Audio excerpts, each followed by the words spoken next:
I'm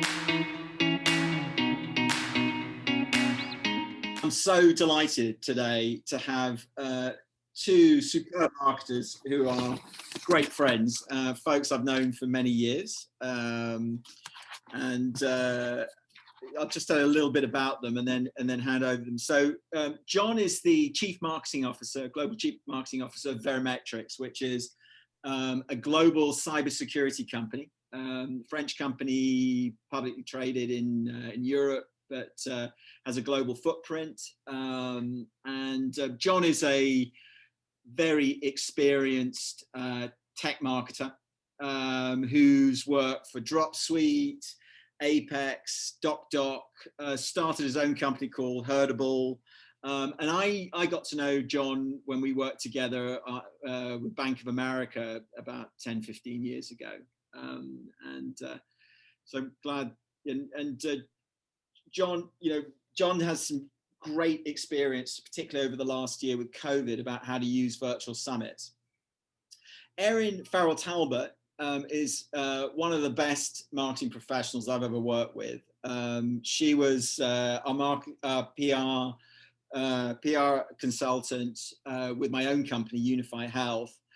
She has 2 decades of experience in public relations, primarily working with technology companies, IBM, Avaya, companies like that. And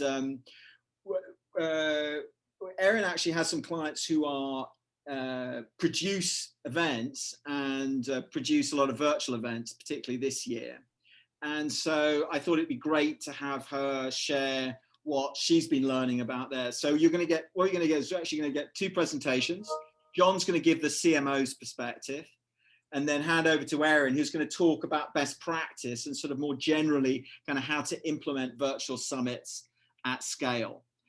What I would encourage you to do is to put your video, is to keep your video on. We'll do after the presentations. I was going to do an exercise, but I think they've both got so much content. I think it's going to stimulate a lot of discussion. So we'll just have an open discussion at the end of it. With that, I'm going to hand over to Jon, and I'm going to quietly disappear and sort of see if I can make sure other folks can get onto the call. Sounds good. Jon, over to you. All right. Thank you very much. Hopefully everybody can see my screen. Here. So Adam stole my thunder here. I was going to just introduce myself a little bit, but I've been doing marketing for a long time, probably closer to 30 years than 25 years, actually. I'm getting old, but I've worked, in different international markets. I've worked for large brands. I've worked for smaller brands, and really, crossing the sort of the expanse of storytelling, digital marketing. Really focused on building up brands and making, hitting the larger goals for the company as they grow to different stages. And I think more than anything is a change agent. And maybe the change agent part was kind of really fortunate for this year, because lots of things changed, as we all know. It's just, I've never seen anything like this ever. And it's really forced a lot of people to think on their feet and do things differently. So when I first came to Verimatrix, which is the end of last year, I think it was December last year, we had very, very large annual goals that we wanted to hit. We were very, very focused more on traditional non-digital marketing, limited resources and skill sets and processes and even the tools to do things. So we were already going into the year kind of handicapped. And then, of course, the pandemic hit, which really forced everything to change, right? Trade shows, which we were very dependent on, were canceled. The ability to generate prospects and leads were limited, or mostly driven toward digital or virtual events, or digital advertising type of opportunities. And also there was pressure, just because business was under pressure. So could you spend the same amount of money that you could spend in a normal year? These were all pressures that happened this year. So amongst many different things that we did, one of the big pivots was to virtual events. And we really got, I think it was a combination of just everybody pulling together and realizing we had few ways that we could really make the business move forward, but we really turned over every rock that we could see, and we really tried to do some innovative different things. And so I just wanted to start off with the sort of what we did, and then I kind of talk a little bit about how we did it. So we were able to pull off in Q1 to Q3 about 18 webinars, 2 summits, 3 big events, and 2 podcasts, and unbelievable amount of work behind the scenes to make all this happen. We had a huge amount of event registrants, which we call prospects, which was up significantly over 2019. I mean, way, way, way up. Now, a prospect isn't a lead. A lead is somebody obviously who says, they're interested in talking to you about your products or services, but a prospect is the next best thing. And obviously, if you nurture those prospects, many of those prospects become leads over time.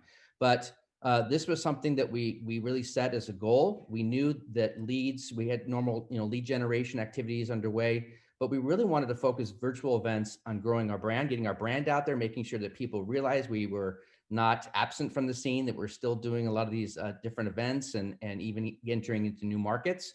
But really the focus was on generating prospects. And not only we were able to generate quite a bit of prospects, but we also reduced our cost per prospect. So in past years, we did different activities. We did some webinars, but not that many, but we did other types of prospect gathering activities, but a very low amount last year. And this year, it went way up. And then we still have several events coming up. Next week, we have a big summit that's geared toward our partners. We also have several events, podcasts, and webinars as well. So when we talk about virtual events at our company, it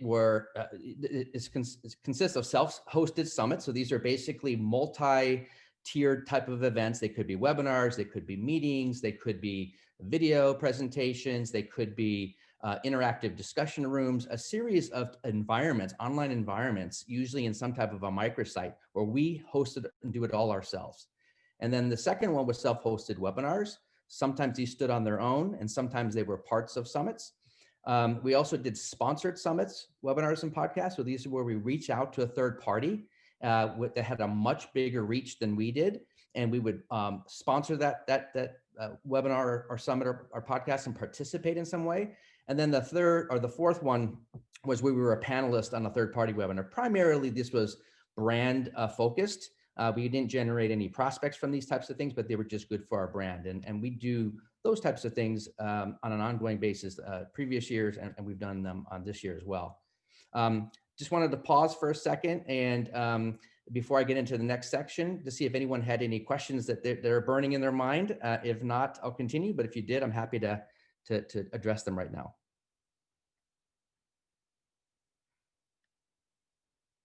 Okay, everyone's quiet.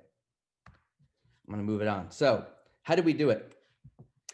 So it was really a combination of really looking at our people, our partners, our systems and tools, and the way that we promoted. And, we really had to get the staff aligned. We had staff that just weren't that experienced with doing these types of digital virtual events.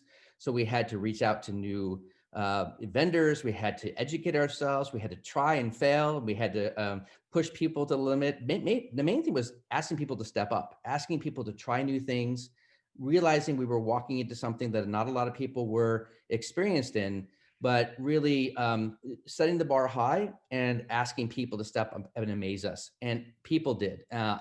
We had staff that had very little digital experience that were leading full events. And I think a lot of it was just the atmosphere that we encouraged. And we had a lot of meetings. We shared a lot of ideas. We all helped each other. But we could not have done any of this if we didn't have a great team that came together and worked together to figure it out. Partners, we chose great partners. We had a couple really great choices. Sports Pro was one of them. We were going into the sports market this year pretty heavily, sports broadcasting market. And we were able to partner with Sports Pro and a couple others, and their audiences are, maybe 10, 20, 30 times what ours is. And by association and by sponsoring some of those events with them, we were able to really increase our reach quite substantially. We actually spent a lot of time testing different tools. We tested Vario, SwapCard. We had already been working with On24. We tried a couple other different webinar focused tools, as well as virtual event tools. And we kind of settled on On24 as our standard webinar platform tool. We decided that we would build our own summits within WordPress and do custom summits rather than licensing some of these other tools that we actually tried. That just worked for us, but it doesn't mean that that's what's going to work for you. There are a lot of great tools out there. And I think that it's about trying them and try to figure out what one is going to work right for your environment. So, I highly encourage you to try different things and not just make a long-term commitment to one tool. Of course, we use other internal tools like HubSpot for our forms and emails. We did a lot of email nurturing campaigns. And then we worked with new partners like Sendoso, where we could have branded rewards or branded incentives, either to participate or rewards for participating. And what's great about Sendoso is that you can thank the person via email after an event, and you can say, hey, we're going to send this to your work address, but if you'd like for us to mail this item to your home, enter your home address, we will ship it to your home. And obviously in COVID, this is a really important thing. We won't hold that home information in our database. It's just a once and done thing. So we can ship this item directly to where you are, and then it's done. And this has been a huge, huge bonus that's helped to recognize and reward participants. We don't use it for every event, but for very high-end events, we do like branded unboxing kits and things like that. So Sendoso has been a fantastic partner for us. And then also it's a lot about promotion. You have to really promote at these activities, these virtual activities, because there's a lot of, I wouldn't say noise out there, but a lot of events, a lot of virtual types of events happening. So how are you going to stand out from the crowd?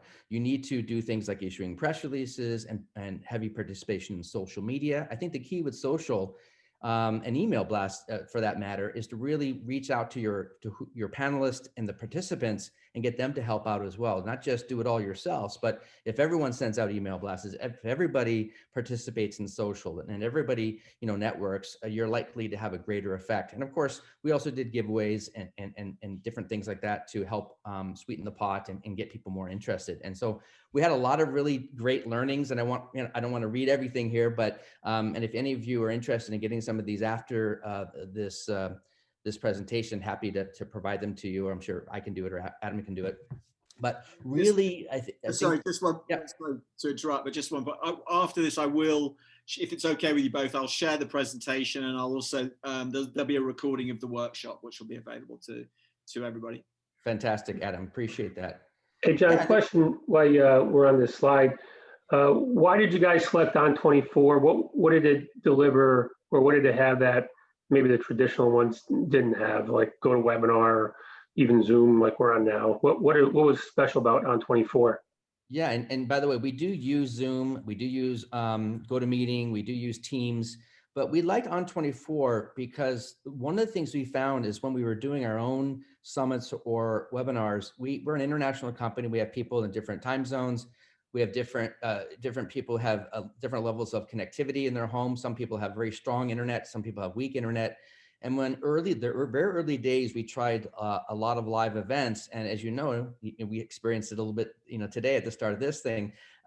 Sometimes with live events, things can go wrong, things that you didn't expect. And if you're going to put a lot of time and effort and money into things, you really want people to have a great experience. And so we made a decision to look at the different tools, and On24 allowed us the option to pre-record webinars and have live Q&As immediately following. And we found that for us, that was one of the best combinations. So of course, if you can do things live, it's always nice, but simulated live recording it with a live Q&A is the next best thing, because to the user, they just get great quality content. It doesn't really cheapen the experience, but as long as they have that live Q&A afterwards and all the participants on the webinar were available, people didn't seem to care, and they actually liked it because they didn't have any technical issues. So what happened is over the year, we started doing more and more of these, and On24 allowed us to do this very easily. And the other thing it allowed us to do is push the ability to record webinars and to do different types of things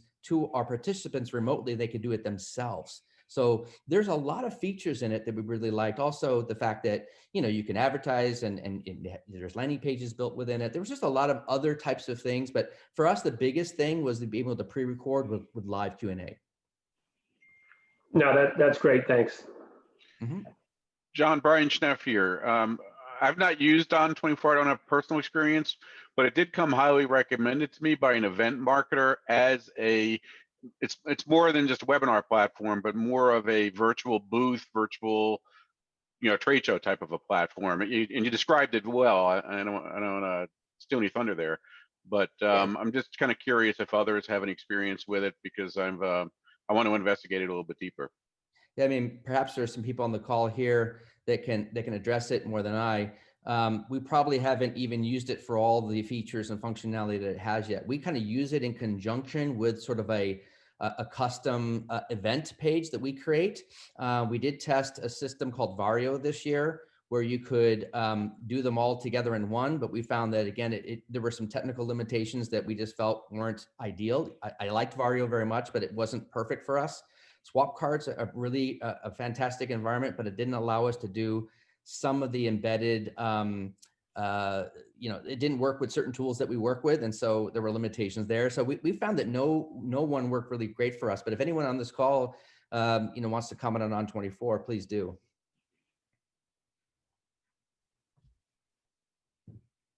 I don't own any stock in the company, so I can't vouch for it other than it works for us. Thanks. Sure. I think some of the big takeaways too were just, again, I mentioned already, not only the pre-recorded with live Q&A worked really great, but really the planning and the quality of the content is really key. Making sure you have the right speakers, the right promotions. I mean, it sounds obvious, but I'd rather do less, but do them better than just do a whole bunch of them. I think we got lucky. We did a whole bunch of them and they were all, for the most part, I'd say 80% were high quality. The rest were, maybe we tried a few things, they didn't work as great.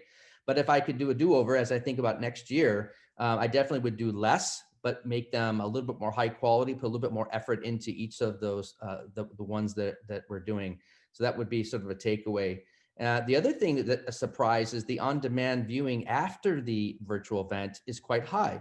So if you have a video, if you have a webinar or whatever that experience is, it could even be post-event meeting setup, that sort of thing. We were getting about a 30% lift after the event by still promoting it out there. And so a lot of people think once the event's done, you're done. But no, it actually is a piece of live content potentially, whether it's a webinar or actually an event, a virtual event environment. And so why not keep it live? Why not promote it for a while? And we found that it doesn't have a long shelf life, but maybe 2 months or so after, it's still pretty relevant. And we got another 30% lift. What I mean by lift is another 30% of people that registered. So it's a little bonus that some people, I don't think that it's there. So that's what we found. The other thing was event follow-up. If you don't follow up with the people who participated, it doesn't mean you're trying to sell them. It just means, you're forming a relationship. Hey, we have another event we'd like you to participate in, or hey, here's an ebook that we produce that we think might be relevant. Since you participated in this event, you might be interested in this. And so engaging with your audience afterwards, keeping those relationships alive and relevant, I think is really key. And then as we look forward, one of the things we're doing now is planning for next year. There's a little bit of virtual event fatigue. And I think that what we're seeing already is that it's getting a little bit harder to get live attendees. We're actually getting more on-demand attendees sometimes than we're even getting live attendees. And then some people actually don't opt in for any future conversations. And so that limits your ability to do things with some of the opportunities that you're getting, the prospects you're getting. So these are, I don't know if these are trends or this is just because of event fatigue this year, but these are some things that we're noticing. Can I ask you a question about the on demand? Because, I do, I'm do a lot of webinars, and like you, I've seen, I think your point, which is that there seems to have been a big full drop off in terms of getting people to, register and then show up. It's just it's been precipitous actually. Have you, but I'm so curious, is like with the on demand, what do you think the sort of level of sort of registrations? Is it like, 70-30, 50-50? Yeah, I think that what you're going to see is you're going to get your highest registrations for the live event, for the initial broadcast, because that's what people are interested in. You're probably going to see another maybe 15 to 20% that will register for on demand, and then there's another small percentage that will register after you do more aggressive outreach, or you continue to post it on social media. And so what ends up happening is you have gated content for a period of time, and then you ungate it. You maybe will post it on your website and that sort of thing. So if you track with Google Analytics and other things, you might not get the actual prospect information, but you'll get the views and you'll get the traffic. So it's sort of you have to have a plan in place to take that content and make sure it's getting a use throughout a cycle, maybe over a 6-month cycle. There's a long tail to it. Absolutely. And don't forget, it is a good piece of content afterwards. Even the microsite lives on and can be searchable. So, don't ignore that as well. Yeah, great. Thank you. And I just wanted to include a few things here. These are just some screenshots from some of the things. This on the left side, this is the summer summit that we did in, I think it was July. And if this is just a screenshot, but if you scroll down the page, you would see all the different events and you can sign up for everything. And this a microsite, which I think is called summit.verimatrix.com, is still live. It's still up here and people still do register. This is what was our most successful event that we did this year. And it just keeps going. We keep getting prospects from it. On the right-hand side, this is just an example of one of the sponsored events that we participated in. So this particular one, Sports Pro Live, took place recently, and we were on a panel having to do with security in sports. But because we were a sponsor, we sponsored the full days or 2 days of events. We were able to get more prospects because we decided to pay additional money and to get access to those prospects. And so, of course, some of those prospects aren't as relevant because they didn't participate in our event, but we worked with Sports Pro to follow up and do relevant follow-ups to the audience so that we can invite them to the next series of events that we were doing together. So it worked out really, really well for us. And then, of course, we did quite a bit of work on social media. Every single time that we do something, we are working with our internal creative teams, promotional teams, even with our partners, to get the most exposure possible. We get quite a bit of likes, shares, comments, and this really helps amp up our participation. So it's just a great team effort all around. So we've been pretty lucky this year, I think. Jon, I have a question for you. With some of the events I've done in the past, we've taken that content and turned it into contributed articles or byliners or things along those lines. Have you guys done that? Have you had success with doing that? A little bit. So for instance, we turned some of the content into podcast, and then we've also done sort of like blog recaps of what we learned, things like that. But that's sort of the extent of it. I think as we go forward in the new year, those would be things that we could focus on and do even better. Yeah, I'd love to hear about what you help your clients do and all that, because we're learning as well. Like a lot of this stuff, we've been thrown into it. Like I said, I think we got lucky. We had a good team.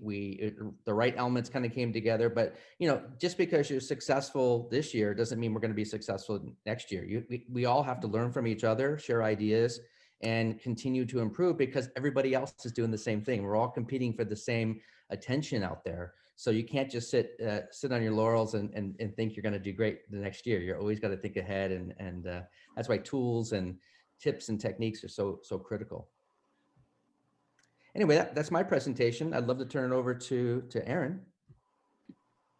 That was awesome. There's so much of what you said that is sort of in my presentation, but not in the same way. And it's interesting because all that you've talked about with as far as fatigue, and it was great at first, and now all of a sudden the numbers are trailing off, is exactly what we've been seeing. And I think a lot of people who jumped in and did it well at the beginning are continuing to see success, and those who were sort of laggard like at the beginning and didn't really know how to transition are still sometimes trying to figure it out on what works for them and doing this trial and error thing. So yeah, and we thought we could actually pivot toward the big trade show event companies as a first resort, because we went to a lot of trade shows. In fact, in 2019, probably 70% of our marketing budget, maybe 80% was a trade show focused.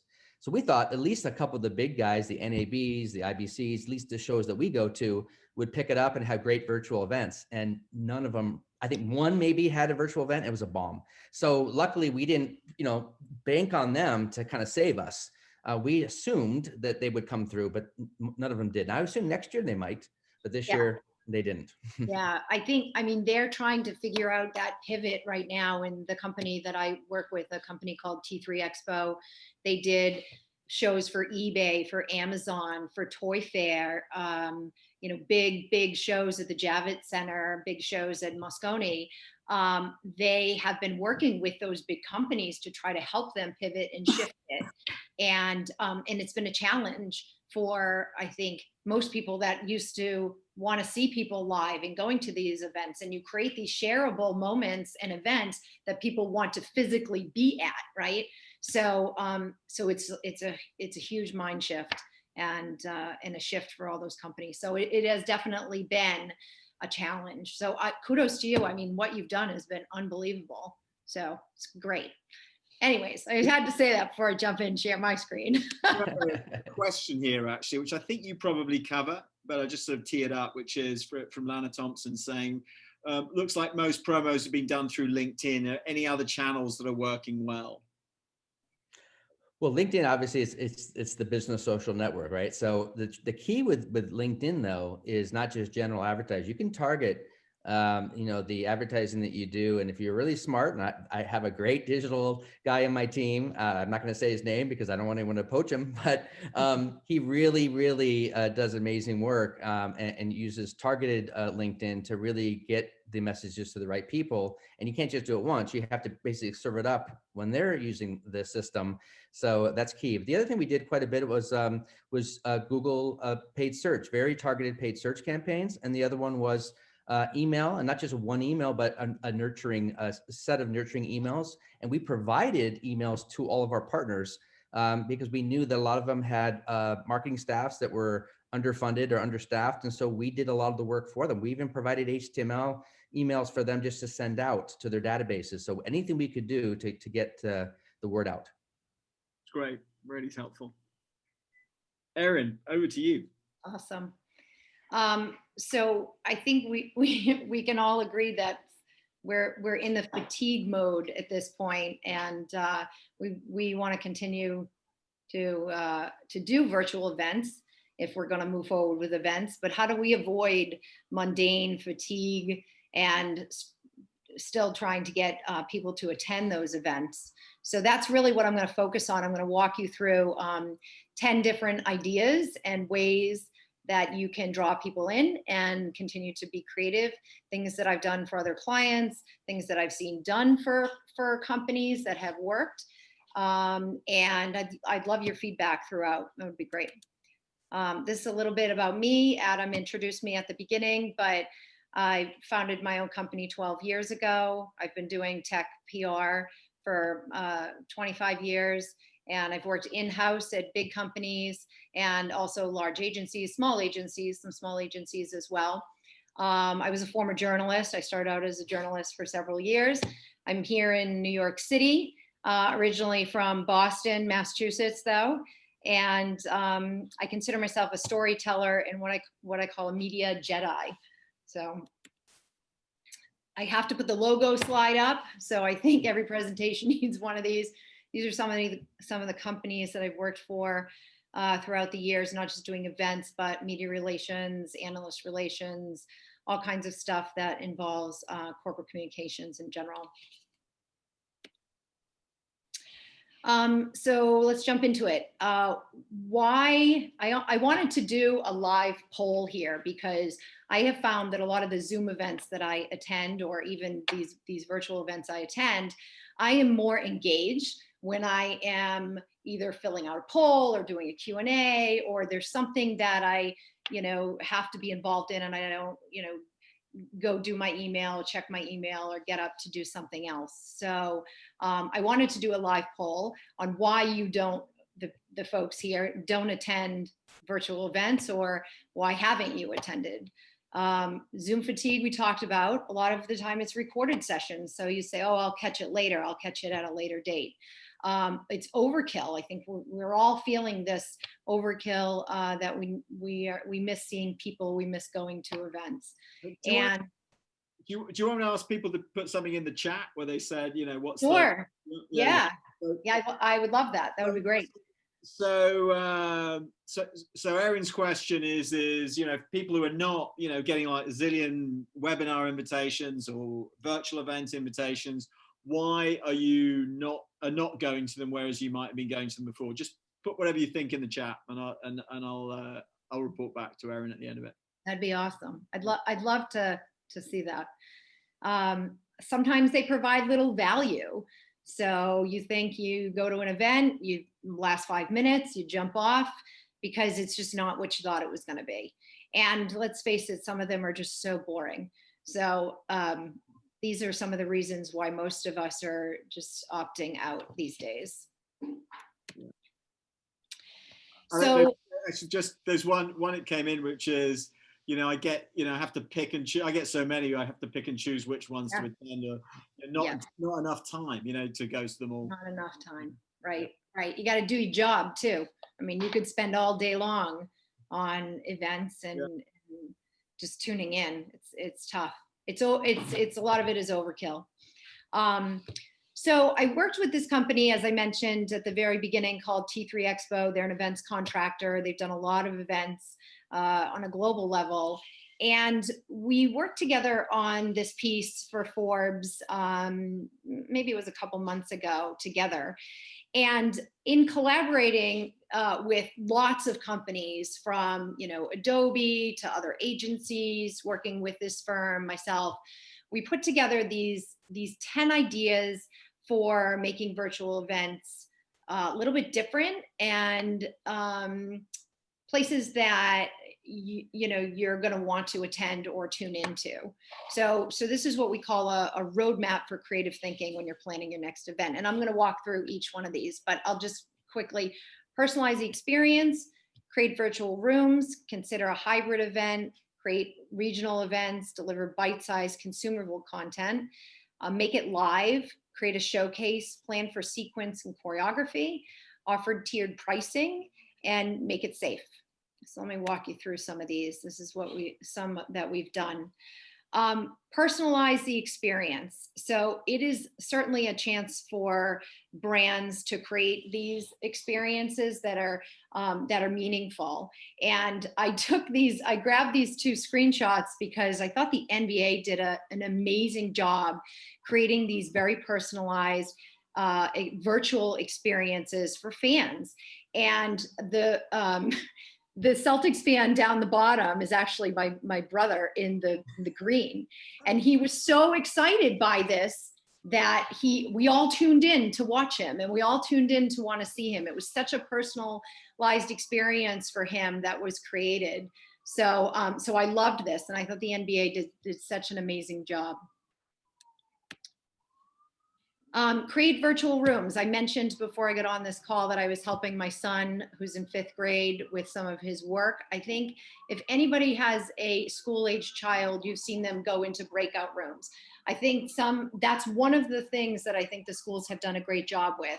And I think corporations can do a better job with that too, where you offer up these breakout sessions, where we used to have those at events, right? You used to have the keynote, and then you used to go to the certain breakout event that you wanted to attend. So how do we do that? We can still do that virtually, where you're now creating some kind of an exhibit hall that you want to attend, and it allows users to have that choice for what event they want to attend, what they want to go deep dive and learn more about.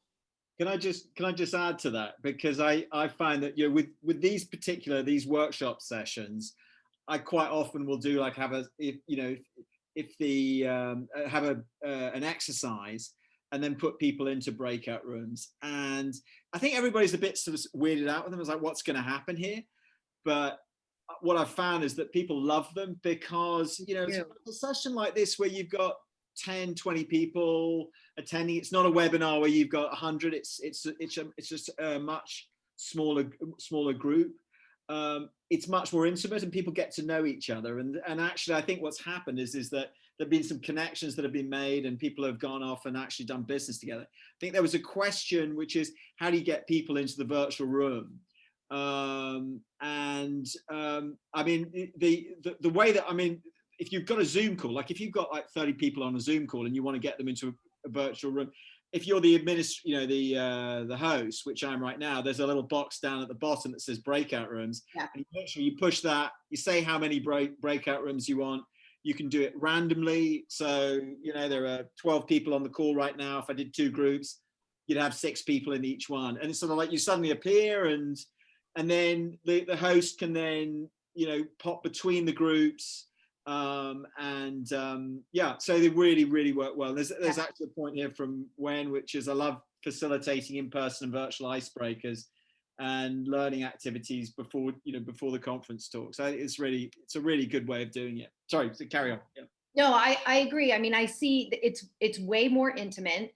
There's, the ability, sometimes people don't want to talk in a group of 30 or more people. Right. So when you break them down into 6, you're either joining something that you specifically want to be in, where you're able to collaborate and meet other people, or you're in a session now where there's more of a comfort level.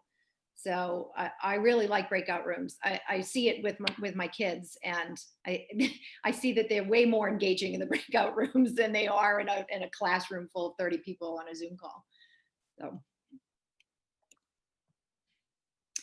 So creating hybrid events, and this is something that I take it or leave it, whatever your political side is. I think they've done a really good job with the debates, looking at, okay, do you want to attend the debate in person? If so, we're social distancing, here we are, they're in front of us, or you can attend watching online. So now you're giving, in a safe way, of course, people the option to say, hey, listen, we're going to get a room, we are going to have a presenter there, and you can either come get a ticket. We're offering, however many the room might hold, 12 people, the first 12 people or 20 people or whatever it might be, to come to the session in person. And so these hybrid events I found are really being well received because people are wearing masks, there is social distancing, there are other necessary COVID requirements being put in place, but people still want to be where the action is. So you offer them the opportunity to either be there or to watch it online. And this goes for regional events. It's kind of the same, but on a smaller scale. And I think, it's very targeted as well. So you may have an event that took place in San Francisco at the Moscone Center where everybody flew in. Instead, now you're looking at maybe taking that and breaking it up into different cities. So are you doing a smaller event in San Diego? Are you doing a smaller event just to take the West Coast, in those West Coast cities, Sacramento, San Francisco? Are you doing it on the East Coast in, maybe Boston, New York, DC, even in the teenier, smaller towns where, you may be able, like Connecticut, for example, you may be able to get folks from Boston and New York to come. It may be just a little bit more effective. Budget still may be limited. People don't want to travel. They don't want to go far from home. Companies are still reluctant. So doing these smaller regional events has been really successful for some of my clients. So we talk about this idea of smaller bite-sized consumable content, or what we call snackable content. And one of the things we talked about at the beginning is it's just information overload, right? You're throwing so much at me. I don't want to do a full day of like 4 hours of an event. Please don't make me do that. I cannot sit at my desk for that long. So I've seen some companies breaking up their events into, 5 days. I was working with one client who was breaking theirs into a month-long session where they would do, a couple of event sessions per week to try to get clients or try to get customers to tune in or prospects to tune in versus just cramming it all in one day or all within a couple of, 2 or 3 days at a time. It gave people the option to say, okay, well, you know what, I can definitely spread that out. It's something I can do. I'm going to be more open-minded and tuned in. And then once you do those events, take a look at what we talked about at the beginning, some ideas like live polling or real-time Q&A or things that engage the folks that are on your event virtually. One of the things, John, you talked about is that, and I loved that you could tape at the beginning and then do a live Q&A. And I think that is awesome because that gives you both, right? It gives you that live element that people really want. Because when you're sitting, even as a presenter, when you're presenting to no one and you're presenting to just a screen, sometimes for the presenter, it's very hard. It comes off flat. It doesn't come off like you want it to come off with the energy that you're trying to present. So I've seen clients do live events versus pre-recorded ones, even in a studio or someplace that's not, in their home office. It gives it more of a professional look, but it also gives what I like to call mad props for appearing, approachable. And that even if you're doing it in your home, your cat might walk across your screen or your kid might be in the background. I mean, that's what we're used to these days. It feels more personable, less scripted. So folks are really liking the live events as well. Of course, the only hiccup is, certainly technology and room for error and connection and those kinds of things. So if you can make it live and make it work, I'd say do it. I've seen it work really well. And I'll echo that. Live is definitely preferred. I think you only really want to go to pre-recorded with a live Q&A if you're unsure that you can pull it off technically. And again, you're doing a lot of international events with different participants. That's where it gets a little tricky. So, but live is always, I think, the best. It's more authentic.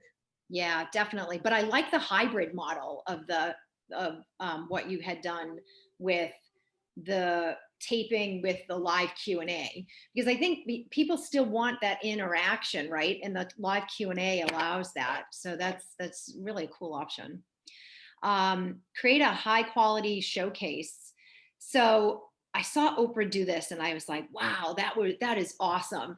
And of course she has all these producers and directors and moderators, but it's something that we can all do now. So when she was doing this event that she had camera angle, she had different producers, she had camera angles coming in from one area, she had this Zoom screen in front of her, she had a camera coming in from behind her onto the screen, one at her face. So it made it interesting to watch, where they were cutting from different angles.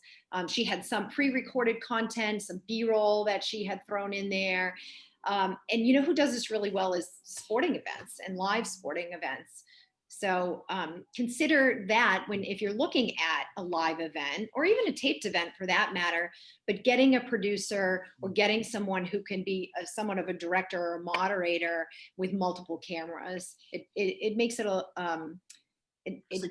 couple of points on that. So there's something here from Wen, which I thought was really good, which is as a speaker at a hybrid event, it was way more work for her because they wanted slides ahead of time and a dress rehearsal, and then videotaping at the day of the event. So, there is that. Well, actually, another point, a friend of mine is the chief marketing officer of InterSystems, which is a big data player in the in healthcare. And what they've done is they've done these sort of high quality events with very high profile presenters, and they actually had, like Fauci was actually introduced one of the presenters, and they had different camera angles. And what they did was that because the offices were empty, I think they took one of the conference rooms and they turned it into a studio. Yeah, so they created their own in-house studio because they've got the time to do it. Yep. I mean, there's a lot of space open right now, so that's the good thing. And of course, this is Oprah, but I mean, we have the option to do it too now.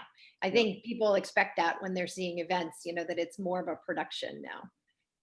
By the way, actually, I just a sort of a call to everybody else, which is, feel free to, if you've got questions, you want to chime in with something, just chime in, chime in with your video, put your video on and join in the conversation. I mean, I'm sure Erin will be okay with that. Yeah, because I can't see the chat. I have a full screen. Yeah, right. So along that line, following up with the production element is planning for sequencing and choreography, the logistics of who's speaking first, who's speaking next, the flow of the content, how you incorporate multimedia, things like B-roll, and be intentional about it too. We talked about having people sit on Zoom for 4 hours a day. I mean, that's just really impossible to do, but sometimes, it's okay if you have an hour or so and you're ordering somebody lunch. So, or you have a yoga instructor coming in to do a bit of a stretch. I have 2 clients who recently have what lunch and learns are pretty old, right? You sit around a desk, you bring lunch in, everybody has, lunch, you work, it's a working lunch, right? We've had events where we've ordered lunch through things like Seamless or DoorDash to that person's house. We gave them a menu beforehand and we said, here, pick from, these are the things these are the places you can order. Just let us know what you want to order, what your dietary needs are. And, 12 o'clock, the doorbell rings or their doorman calls or, there's their lunch on their doorstep. And then now they can continue to engage and they've had lunch on us. So that is another way to continue to have people engage. We've done it with a lot of journalists, believe it or not, and they love it. It's a free lunch for them. In the UK, I did it with one company where they had wine delivered to, of course it's Europe, right? It's Europe. They had wine delivered. And, they all, had a glass of wine while they were on an event together. So being creative like that can definitely get people to in healthcare, it's always like the trick I always was told is if you've got to get physicians involved, bring food. Yeah, right. I mean, right, exactly. So DoorDash, Seamless, even places, in the Midwest and places that don't have those delivery services, they do now. I mean, COVID has really changed a lot of that. So whether it's Instacart or using any of those other delivery services, it's worked out well. So a lot of these events have been free. And I think that's one of the reasons, well, we have found out it's, certainly one of the reasons why people have put it off and said, oh, I signed up for it, but I forgot, or I don't have time, or I'm just not going to join that, or maybe it's little value. But what we have also found is that when you offer tiered pricing or there's, a certain pricing attached to it, it also demonstrates value and people are willing to pay that now. At first, everything was free. I think most things are still free, but we're starting to see price tags put on different kinds of sessions, and whether it's sponsorship, John, like you mentioned, or spending money in those ways. There's certain human behavior, right? That if you attach dollars to something, there seems to have more value. And we have found that there's more attendees when you do that. Should I try that? You definitely should. So the last one is make it safe. Of course, you don't want anyone feeling unsafe at your event if you're doing any kind of hybrid event or regional event, or even sending food to their home. Brands are trusting us to make sure that they feel safe. Again, one of the companies that I support created something called Event Safe, where they have put up plans for plexiglass and signs on the floor and all the COVID stuff that we're used to these days to try to get the events industry moving back into a little bit of what we were pre-COVID and pre, I guess it was March 15th when everything shut down. So this is, so HIMSS is planning on, is scheduled for next August. So, they've Yeah. moved it out, they've moved it from March to August. And I think they're still planning that that's what's going to happen. Who knows how and when, whether and how and, how that will happen. But yeah, well, we'll see. I mean, it'll feel very different. There'll be lots of, we've all seen it already, you going into your local deli, or, if you head into any grocery store, the plexiglass that's there, the social distancing signs, the mask wearing. I mean, it's all of that is going to play out in events. We certainly won't see the numbers that we have ever seen before at Javits Center, or any of the other, big convention center. And so it'll certainly be a change, whether you spread that out over time, and make the event longer, or you just cut down on the number of attendees and do more about the hybrid model like we've been talking about here, where you give the option, is yet to be seen. But I know the events industry has been shut down for 8 months. Most of them have lost 90% of their revenue. It's been a real challenge. So moving to things like this, and looking to events companies to support the organizations is really important. Otherwise, we're probably going to see that industry die if we don't. So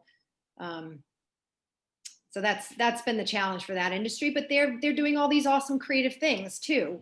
So in supporting them, it's social media. John, to your point, getting the word out there with social media, using the content for, to build your own brand with contributed articles and, blog posts, things along those lines. So it's not just this, one and done type of event. It definitely has a shelf life, and the content can continue on. So that's it.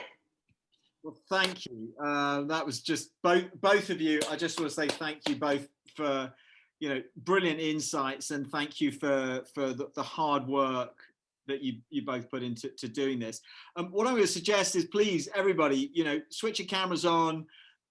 First of all, what we typically do when we start the meeting off, but I wasn't able to do it today because I screwed up with the passcode, was get everybody just to say hi and go around and do introductions. So John and Erin, Jon, Erin, and I have already done intros. I'll call them out as I see them. So Ed, say hi, and then Lana. Hi everybody, Ed Hand, Chief Revenue Officer for Nuvolo. Thanks, Adam. Yeah. Lana, say hi. Yeah. I'm Lana Thompson from ClearPlan, VP here at ClearPlan. Nice to see everybody. Say hi, Matt. I was on mute, excuse me. Hi, Matt Barrera with Simpulse. Appreciate the information. It was very well presented and lots of good things to consider as we're all navigating this new world. That's really good. Well, everybody else is bailing on us. Chickening. Can I just say, when she hosted, I was in a painful work meeting and they delivered ice cream, so it made it that much better. Great. Are you on there? When's gone? Actually, no, it's good. I love it. Well, any closing questions for these guys? Adam, yeah, real quick.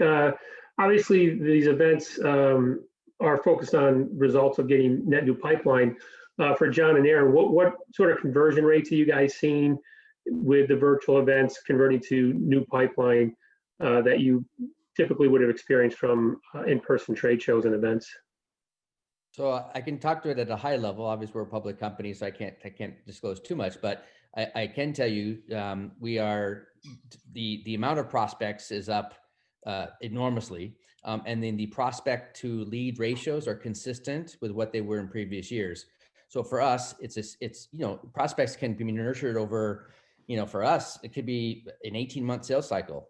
We have big enterprise types of sales all the way down to a smaller types of SaaS sales. So we could have a $500,000 deal that takes 18 months to incubate. And things that transact very quickly. So we've seen a great conversions. I wish I could give you the exact numbers, but I can't.